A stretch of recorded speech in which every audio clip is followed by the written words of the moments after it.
Bonjour à tous, c'est Itaragaï en ligne pour une nouvelle vidéo un petit peu particulière puisque la capsule a été enregistrée à l'avance puisque ce jeudi, le moment où vous verrez la vidéo, eh bien je ne serai pas à la maison mais bien à l'hôpital pour m'occuper de ma gamine qui, ayant reçu le même cadeau que papa, une fente palatino-labiale, eh bien je serai à ses côtés pour l'aider à son réveil et à sa mise en place pour l'opération.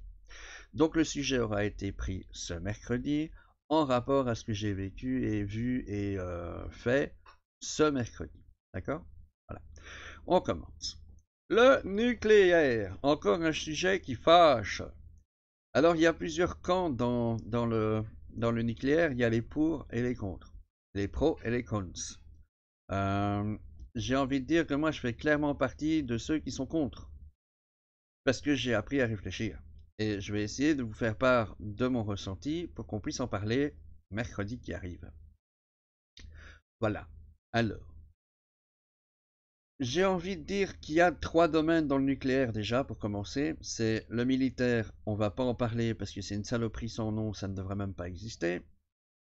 Il y a le médical qui, malgré que le tonnage utilisé soit quand même assez important, n'est même pas un problème, j'ai envie de dire, puisque la majorité de la médecine utilise le in vivo avec des produits qui ont une vie de maximum 100 jours. Et donc, au bout de 3 ans, c'est réglé, puisque les lois font qu'il faut gérer le truc 10 fois plus longtemps que la durée de la vie du produit. Donc 100 jours x 10, 1000 jours, ça fait un petit peu plus que 3 ans, hein, si je sais calculer encore. Bref, anyway, c'est pas un souci en soi, on sait gérer. On sait gérer. Par contre, après, il y a l'énergie. Et l'énergie, ça c'est une autre histoire. On n'est pas forcément au même nombre de tonnes ou de mégatonnes ou de milliers de mètres cubes, mais on a affaire à de la haute activité sur des longues durées de temps. Et on ne sait pas trop comment faire. Voilà. Donc on va commencer par parler du prix de ce genre de truc, puisqu'il y a pas mal de gens qui disent « Ah, le nucléaire, c'est surtout l'énergie la moins chère qui existe. » Ce n'est vrai que si on ferme les yeux sur tout un tas de choses. Hein? D'abord, il faut construire la centrale. Ça coûte pas rien. Ensuite, il faut gérer les déchets. Ça coûte pas rien. Et finalement, il faut démanteler les centrales. Il faut savoir que en démantelant une centrale, on a le droit à 80% de déchets classiques, mais quand même 20% de déchets à haute activité.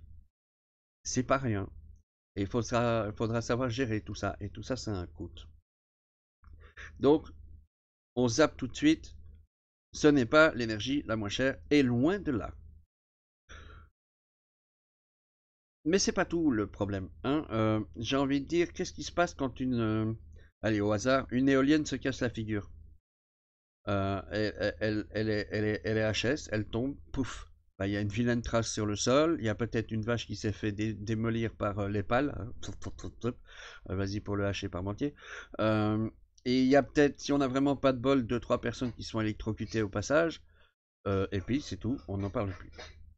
Quand une centrale fait boom, je vous laisse remarquer avec Tchernobyl, avec Fukushima et avec toutes les autres dont on parle même pas, le niveau de dégâts que ça peut faire et la durée sur laquelle le problème pourra se situer. On ne parle pas de 10 ans, on ne parle pas de 100 ans, on parle de montants bien plus élevés. Le gros du problème donc, c'est pas tant, à mon avis, que ça fait du gros dégât quand ça éclate, même si c'est vilain, pas beau, pas cool. Mais il y a le souci de gestion des déchets. Et ça, il y en a beaucoup qui n'en parlent pas, ni dans les prix, ni dans les effets. Comme je viens de vous dire, dans le prix, c'est des sommes incommensurables qui sont et ou devront être engagées pour pouvoir gérer non seulement les tonnes de déchets qu'on ne sait pas quoi en faire, mais aussi pour le démantèlement de ces saletés le jour où on décidera enfin de les fermer. Et ça, personne n'en prend en compte. Certainement pas Mariem, parce que Mariem, hein, à part faire croire qu'elle invente des solutions en achetant de l'énergie à l'étranger pour pallier au manque de planification qui fait que la plupart des centrales chez nous sont fermées pendant l'hiver. Logique, hein. On pourrait faire ça en été, mais non, on va faire ça en hiver. Alors que Marghem n'a rien inventé du tout, hein, puisque ça se fait déjà dans les autres pays alentours, dans la Hollande, dans la France, tout ça, ça se fait déjà. Et Marghem qui est là, ouais, j'ai bien travaillé, j'ai trouvé une solution pour ne pas avoir de blackout. T'as rien trouvé du tout, Fifi, t'as copié ce qu'il y a ailleurs. Bon, je me suis pas fait une amie, hein, mais j'avais de toute façon pas envie d'être ami avec elle, ni avec Galland d'ailleurs, hein, deux beaux exemples de ce qu'il faut pas faire en politique. Bref, on n'en était pas là, on en était aux déchets nucléaires. Ces choses ont des vies et des demi-vies tellement longues que pour le moment on ne sait pas quoi en faire. On se prend pour des magiciens, on se prend pour des sorciers, voire même parfois pour des dieux, mais on ne sait pas quoi en faire. Qu'est-ce qu'on va faire? Les laisser vitrifier là comme on fait en pleine nature? Ouais, mais quand il y en aura pour des kilomètres carrés, on va encore les laisser à l'extérieur? C'est peut-être pas méga dangereux, et encore, hein, il peut y avoir du vol, du détournement, il peut y avoir des dégâts, des effondrements. Enfin, il y a plein de choses qui pourraient faire que ça n'aille pas. On pourrait les envoyer dans l'espace, comme certains ont dit.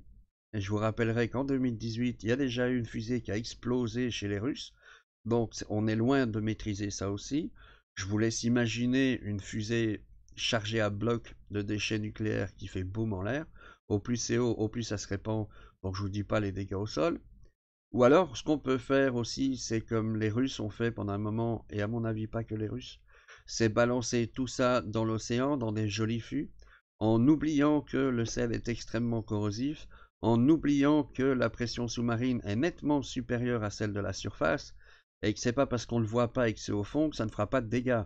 Hein, un fût percé au fond va contaminer les micro-bestioles là, qui vivent au fond, qui vont se faire bouffer par des bestioles un peu plus grosses qui vivent un peu moins profond, etc., jusqu'à revenir à la surface et pour se faire pêcher et finir dans notre assiette. Hein. Donc même quand on croit que c'est caché, ça nous retournera de toute façon sur le dos. C'est un sujet difficile, un sujet long, hein, je vous préviens tout net, je vais essayer de faire en dessous d'un quart d'heure, mais ça va être chaud boulette.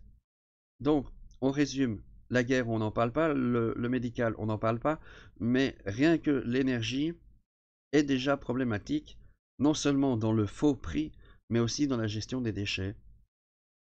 Je ne comprends pas que les gens peuvent encore se battre pour le nucléaire au lieu d'investir massivement dans les énergies renouvelables. Alors vous allez me dire, on va commencer à le faire. Cool Raoul, pourquoi c'est pas déjà fait depuis 20 ans? Ça fait au moins 20 ans qu'on parle du fait qu'il faut réduire drastiquement, le plus rapidement possible, le nucléaire. Pourquoi c'est pas fait? Parce qu'il y a encore une fois les lobbies hein, derrière. Il y a tous ces gens qui veulent gagner des milliards et on s'en fout sur la tronche de qui? Comment c'est possible ça? Ça m'énerve, donc il fallait que ça sorte. Hein.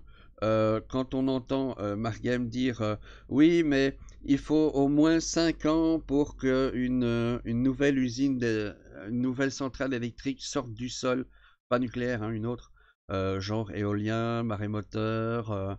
Y en a plein des alternatives, bordel, il y en a plein. Et tout le monde s'en fout parce que ça rapporte tellement plus les autres. Et donc, je reviens sur Marghem, elle dit il faut au moins 5 ans. Ça fait combien de temps qu'elle est au pouvoir? Une paire d'années là quand même. Combien de plans ont été mis pour créer de nouvelles centrales? Je vais pas dire que j'ai fouillé Internet et que je suis sûr de ma réponse, mais selon moi, zéro. Donc là maintenant, à partir de maintenant, il faudra de nouveau un minimum 5 ans avant qu'il y en ait une qui sorte de terre, puisqu'il n'y a encore aucun plan qui est défini. Donc allez dire, on prépare tout pour la sortie du nucléaire, mais qu'il faut m'excuser parce qu'il faut au moins 5 ans pour créer une nouvelle centrale, c'est du pipeau. Il n'y en a pas encore qui sont prévus, donc c'est comme si elle n'avait rien fait. Donc voilà, ça m'énerve. Donc d'un côté, on a les politiciens qui disent ouais, on essaye de sortir de... Ils essayent rien du tout. D'un autre côté, on a les grandes sociétés d'électricité qui disent ouais, mais ça va coûter un pont. Sauf que depuis le début, elles ont des réductions d'impôts, des aides financières de l'État, etc., justement pour prévoir à long terme le démantèlement. Il paraît qu'il y a une belle somme qui est disponible pour le démantèlement. Mais il faut savoir que cette somme n'est pas bloquée.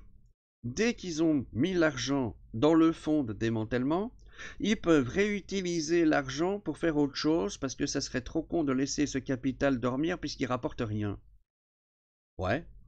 Et si le démantèlement est obligatoire ou s'il y a un gros travail ou un dégât ou un truc fait qu'il faut démanteler là tout de suite, bah, ils n'ont pas l'argent en poche puisqu'ils l'ont déjà utilisé ailleurs en faisant fructifier soi-disant ce capital. C'est de la poudre aux yeux. Voilà.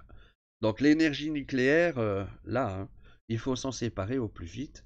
Il faut s'armer d'argent, de patience, de technique pour le faire bien et comme il faut, mais il faut arrêter de relancer la balle d'un coup de pied en disant c'est pour les suivants.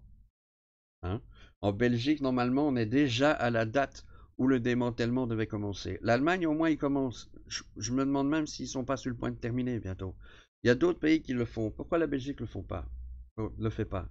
Pourquoi est-ce que la Belgique veut encore une fois être le dernier de sa classe à ce sujet-là?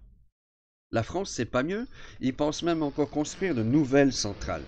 Oh, comme si on n'avait pas encore les leçons suffisantes pour comprendre qu'il fallait planifier sur autre chose. Vous voulez d'autres solutions? L'énergie solaire. C'est pas constant, hein, je sais, la nuit, il n'y a pas de soleil. Et alors, qu'est-ce qui interdit de faire un mix? On peut le jumeler au vent. Ouais, mais il n'y a pas tout le temps du vent.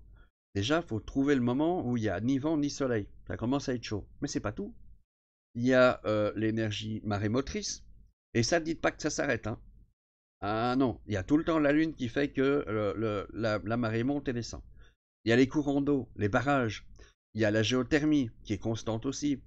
Il y a plein de solutions. Il suffit d'en faire un mix intelligent et de l'appliquer au plus vite.